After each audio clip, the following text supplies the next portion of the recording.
खुलुमबाय बयनिसिमबो आंनि गोदान भिडिअ नोंथांमोनखौ गासैखौबो बरायनाय बावहरनाय थाबाय। बैसागु फांसननि जोंना गेम लादोंमोन नालाय बिनिनो आं पार्ट 2 बेखौ होनो सानदों। नोंथांमोना अननानै जोबजासिम नायलांबानो जाबाय। बेयो उन्दै हौवासाफोरनि खारनाय बादायलायनाय।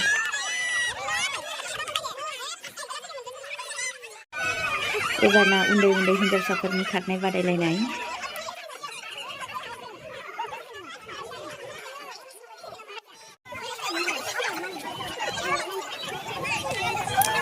एबारनि बेलायाव दं सेंग्राफोरनि।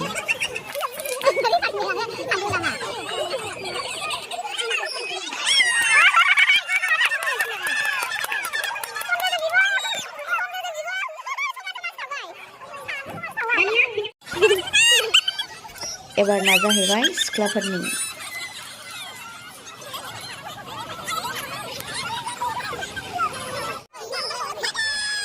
दानिया बुरैफोरनि। सोर थालांखो सोर थांखो फात्ताखौनो मोनलायलाङासै।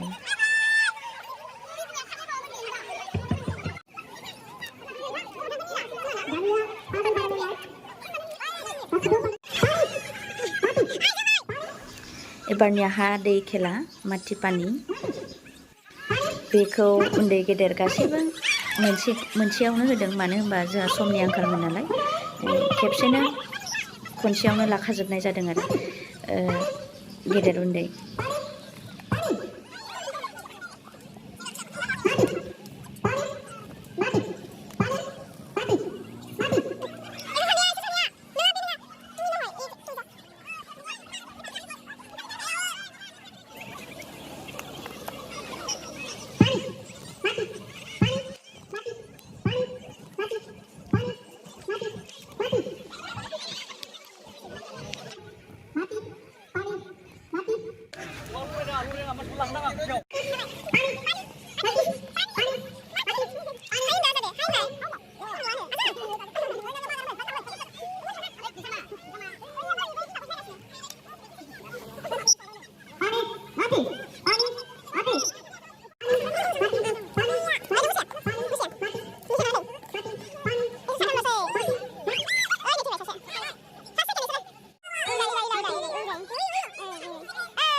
दानिया मिउजिकेल चेयार खेला।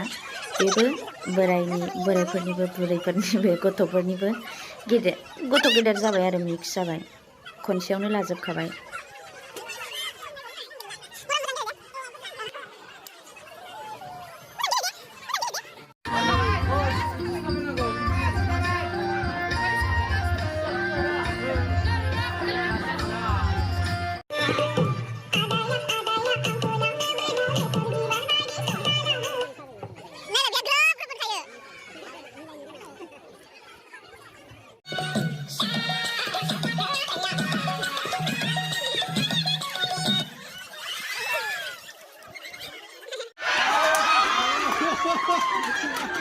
जोब्बाय जोब्बाय उइनार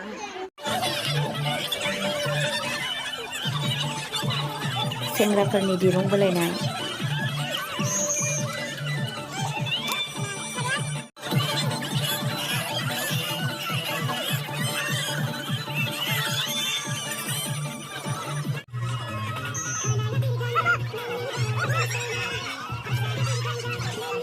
ओमफ्राय बेलासियाव बिदिनो खन्थाइ आवरायनाय बायदिसिना मिथिखायो बुंनाय बेफोरबायदिनो कम्पिटिसन दं आरो डान्स कम्पिटिसनबो दं।